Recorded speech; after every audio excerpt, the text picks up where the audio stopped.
بات لکھ لو، میری بات سن لو۔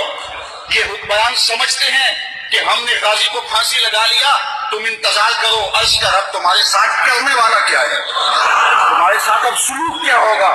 ہم تو مجبور لوگ ہیں، ہم تو کچھ نہیں کر سکے، لیکن جس کے رسول کی توہین کرنے والے کو قتل کرنے کے جرم کے اندر غازی کو شہید کیا گیا ہے، وہ رب بڑا غیرت مند ہے۔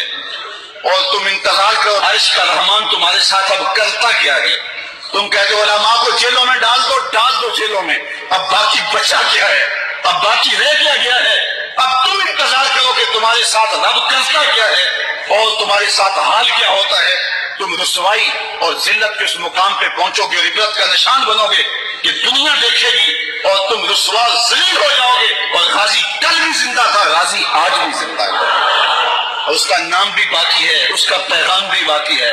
اور یہ بھی سن لو کہ غازی اگر چلا گیا ہے، جب غازی علم الدین کو شہید کیا گیا نا، تو ایک ہندوؤں نے جلسہ کیا، کہا کہ ایک شخص اٹھا تھا، ہم نے اس کو مار دیا ہے، اب ہم جو چاہیں کریں۔ تو ایک مسلمان جلسے میں بیٹھا تھا، اٹھ کے کھڑا ہو گیا، اس نے کہا کرو جو کرنا ہے، غازی خود گیا ہے، چھڑا چھوڑ کے گیا ہے، وہ ہم نے ساتھ دفن نہیں کیا، وہ چھوڑ کے گیا ہوا ہے۔ تو یہ مت سمجھو کہ ہماری غیرت مر گئی ہے۔ کتنے غازی پیدا ہو گئے ہیں، کتنے لوگ تیار کر گیا، اس کے جنازے میں کتنے لوگوں کو حرارت ایمان کی دی ہے۔ تم نے غازی کو مارا نہیں، غازی کو زندہ کیا ہے۔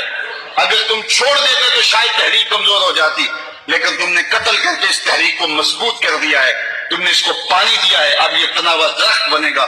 تم اپنی خیر مناؤ، 295 سیکھو، تم ہاتھ بھی نہیں لگا سکتے اللہ کے